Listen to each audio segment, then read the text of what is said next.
Good morning students.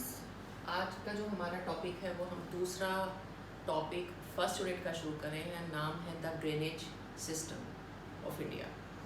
इसमें आपका जो ड्रेनेज आपको समझ में आ रहा है कि हम प्रवाह तंत्र पढ़ेंगे। प्रवाह तंत्र का मतलब है भारत की नदियों के बारे में, विशाल नदियाँ, उनकी सहायक नदियाँ, उनके बारे में पढ़ेंगे। भारत में सैकड़ों छोटी बड़ी नदियाँ हैं जिनको कि हम ज्योग्राफी में, जूफोलॉजी में, इकोनॉमिक्स में और डिफेंस में, बहुत सारी एग्रीकल्चर ज्योग्राफी में, हर एक में पढ़ते हैं उनके बारे में।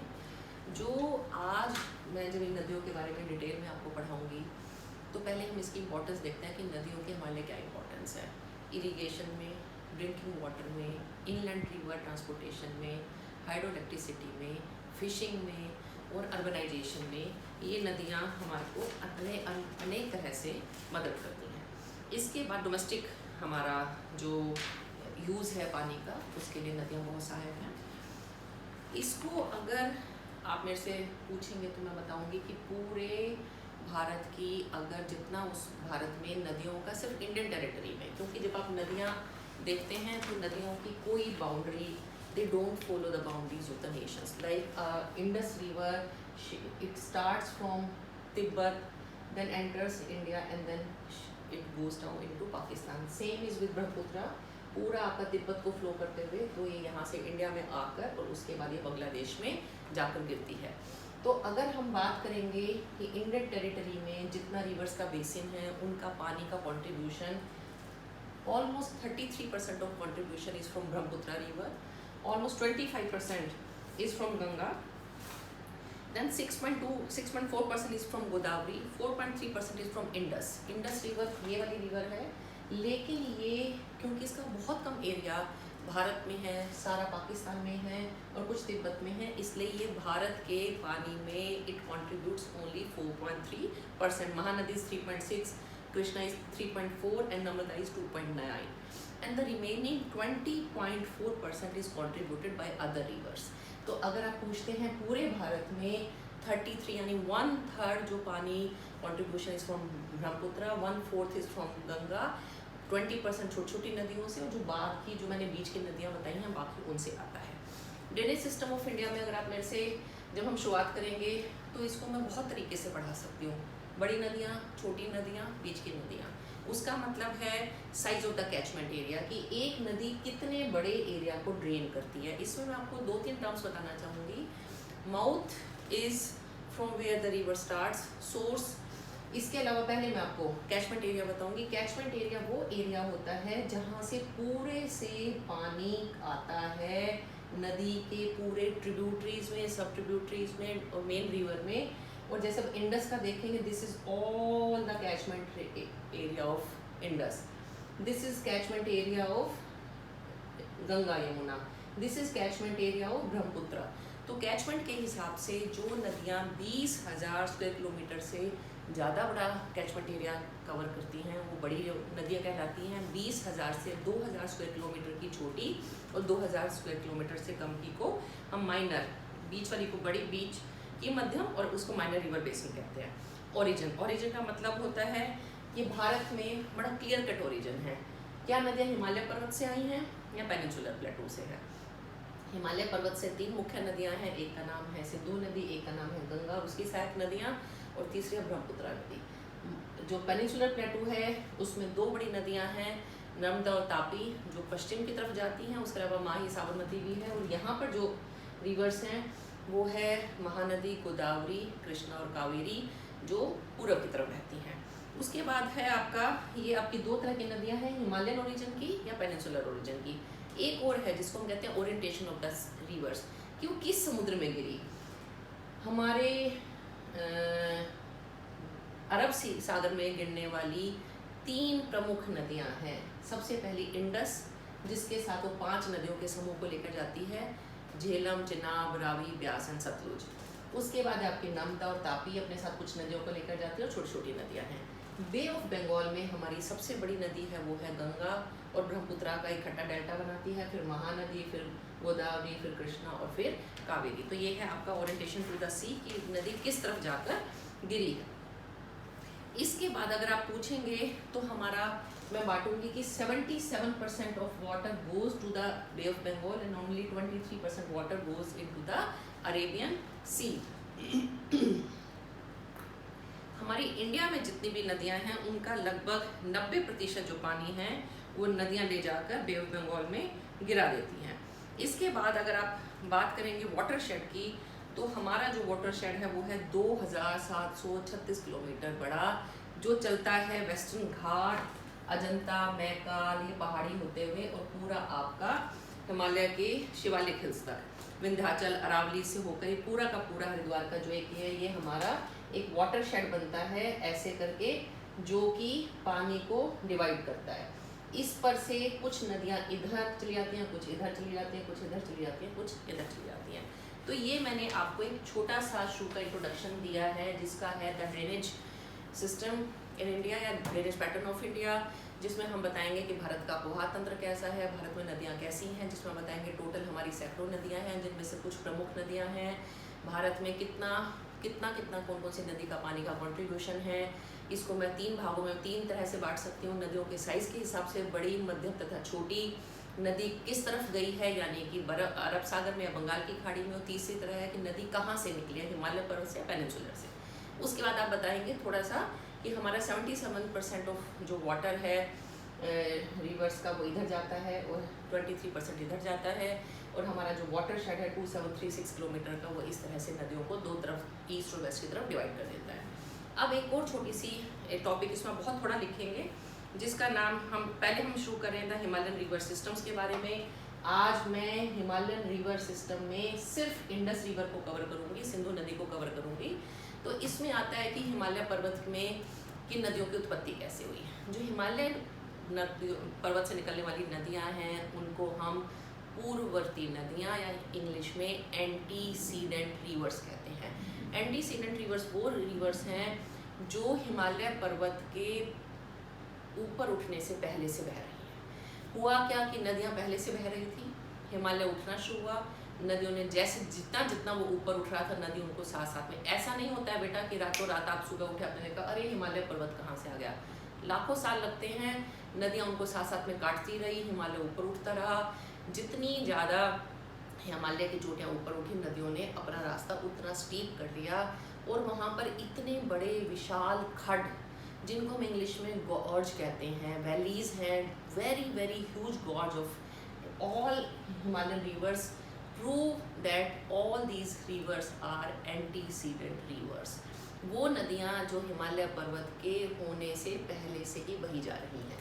अब इसमें एक थ्योरी निकल कर आती है जिसको हम कहते हैं द शिवालिक रिवर या इंडो ब्राह्मण रिवर या शिवालिक रिवर थ्योरी कि अब कहानी आती है कि हिमालय पर्वत में नदियाँ कैसे आई।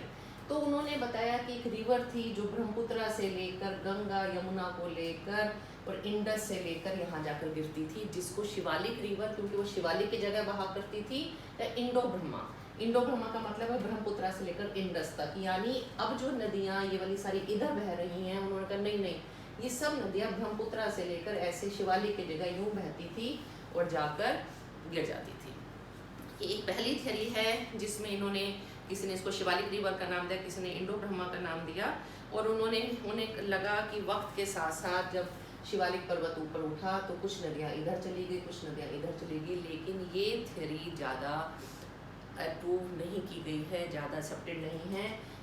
जब इंडो ब्रह्मा रिवर थी या जो शिवालिक रिवर थी, उसका एक पार्ट बन गया इंडस, उसके साथ 5 उसकी ट्रिब्यूटरीज आ गई, एक उसका पार्ट बन गया गंगा और हिमालयन ट्रिब्यूटरीज आ गई, और तीसरा जो है वो ब्रह्मपुत्र का असम और हिमालयन की उसकी ट्रिब्यूटरी साथ में 1, 2, 3 और 4 इसके आगे पार्ट हो गए।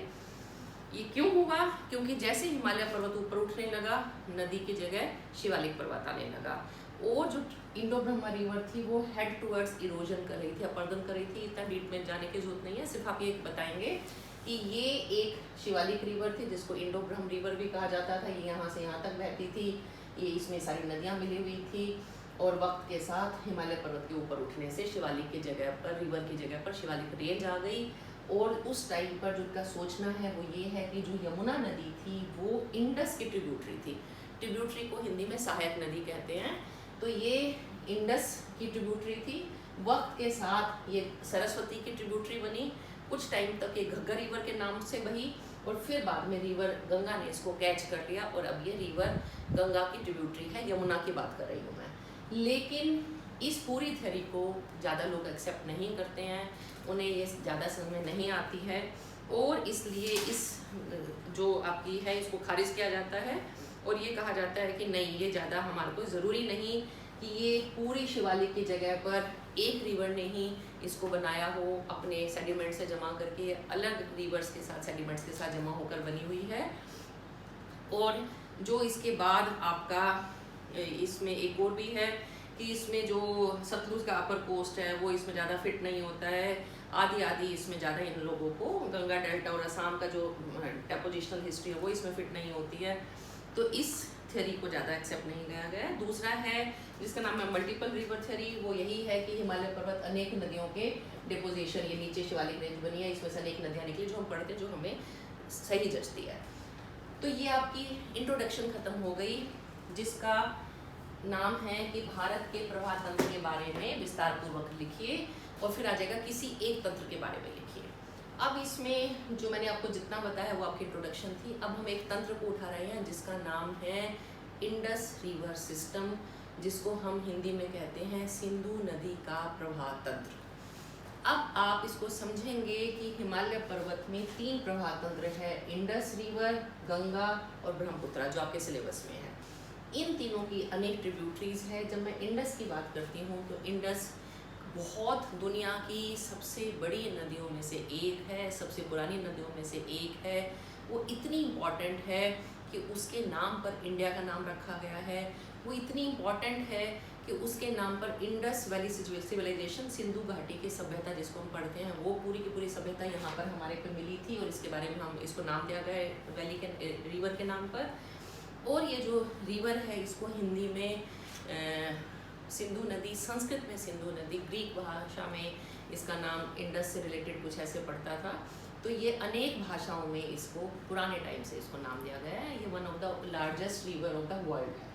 अब हम जब इसकी बात करेंगे तो ये मानसरोवर लेक से निकलती है, एक नंबर 2 पर जो इसका कैलाश रेंज में वेस्टर्न तिब्बत में यहाँ से निकलती है। जिस ऊंचाई से निकलती है उसकी ऊंचाई है, उस एलिवेशन है, दैट एलिवेशन इज़ 5182 मीटर, यानी समुद्र तल से 5182 मीटर ऊंचाई से निकलती है।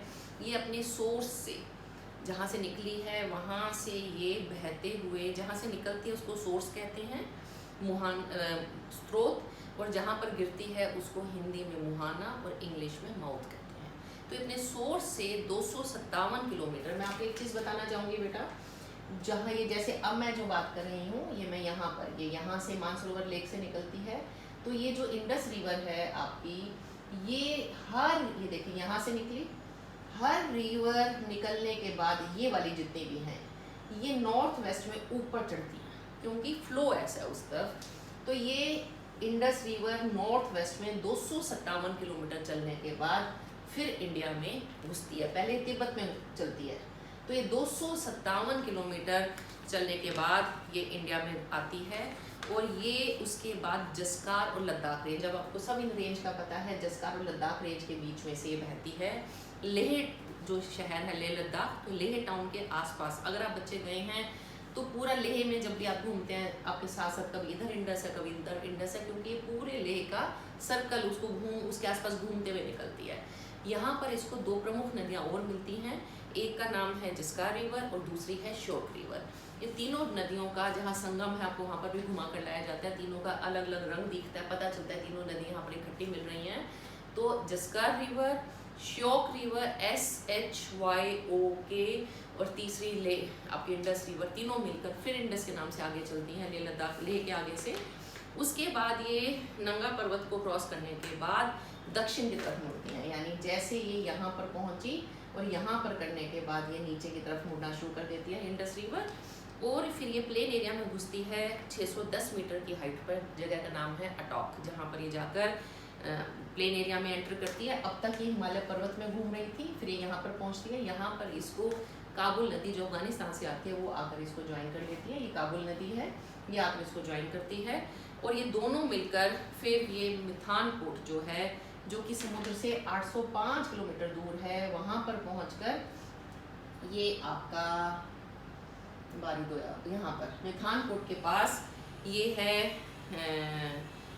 79 मीटर एलिवेशन पर, वहाँ पर इसको पांचों नदियों का जल, ये मिठानकोट है, पांचों नदियों का जल, पांचों नदियों का नाम है झेलम, चिनाब, रावी, ब्यास और सतलुज, जिसको पंचनद कहते हैं, वो सारा इसमें मिल जाता है। उसके बाद ये कराची के पास, कराची के थोड़ा दक्षिण में अरब सागर में डेल्टा बनाते हुए गिरती है समुद्र में और इसकी टोटल लंबाई यहाँ से दैट इज़ इसका सोर्स से लेकर माउथ तक जो इसकी लंबाई है वो है 8880 किलोमीटर और जिसमें से ये सिर्फ 709 किलोमीटर ही है जो ये भारत में है, यानी टोटल 2880 किलोमीटर लंबी इंडस में से सिर्फ 709 किलोमीटर ये भारत में फैल चलती है, बाकी ये सारी या तो पाकिस्तान में है या तिब्बत में है। ये आपकी पहली रिवर है जिसका नाम है इंडस रिवर, जिसके बारे में आप मैप बनाएंगे। अब मैं आपको बता देती हूँ बेटा, जब आप मैप बनाएंगे, आपको मैंने मैप भेज दिया है, आप यहाँ से शुरू करेंगे ये दिखाते हुए यहाँ पर पहुँचे और ये जाकर कराची में यहाँ से गल्फ ऑफ कच्छ में यहाँ पर गिरती है नदी और यहाँ पर इसको पंचनद मिलता है। पंचनद जो है पांचों के बारे में, जो इसकी मेन ट्रिब्यूटरीज है उनके बारे में बहुत ज़रूरी है पढ़ना, जो मैंने आपको टेबल भी भेज दिया, आपको टेबल बनाएंगे और साथ में 2-2, 3-3 लाइनें लिखेंगे तो बहुत है, साथ में मैप बनाएंगे। अब पांचों नदियां हैं जिसमें से कि इसका आपका झेलम, चिनाब, रावी, ब्यास और सतलुज, इनकी मैंने लेंथ बताई थी। सबसे लंबी में सतलुज नदी है। सतलुज नदी लास्ट में सबका पानी लेकर नीचे पहुंचती है।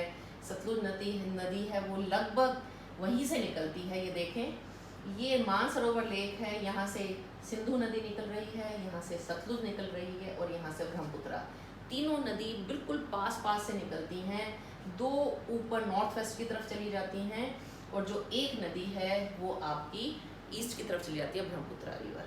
और जो ये नदियाँ हैं ये सारी की सारी पहली ये इंडस, फिर उसके बाद आपकी झेलम, चिनाब, रावी, ब्यास, सतलुज, जो ये पांचों नदियाँ हैं नॉर्थ वेस्ट में पहले जाती हैं, फिर दक्षिण की तरफ नीचे की तरफ उतरती हैं, प्लेन एरिया में चलती हैं, पंजाब में घुसती हैं और फिर जाकर ये ब्यास से सिंधु से मिल जाती हैं। इसमें ये ब्यास और सतलुज बहुत जल्दी आपस में मिल जाती हैं हरिके नामक स्थान पर और यहाँ पर ये एक बहुत बड़ा खड्ड भी बनाती हैं, जो जिसको हमने भाखड़ा नंगल, जहाँ पर हमने डैम बनाया हुआ है। उसके अलावा जो आपकी बाकी नदियाँ हैं, कोई आपकी किसी झील में से निकल रही है, कोई आपकी किसी झरने में से निकल रही है और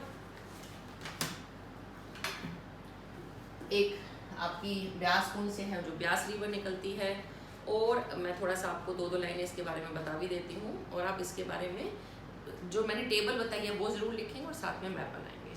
तो जो आपकी झेलम है वो वेरीनाग झरने के पास से निकलती है और उसके बाद ये बुल्लार लेक के में से निकलते हुए पीर पंजाब रेंज से, आपने सब लेक सब और रेंज पढ़ रखी हैं, करते हुए ये मुजफ्फराबाद और मंगला के बीच में इंडो पाकिस्तान बॉर्डर बनाती है और चिनाब को पाकिस्तान में ज्वाइन करती है।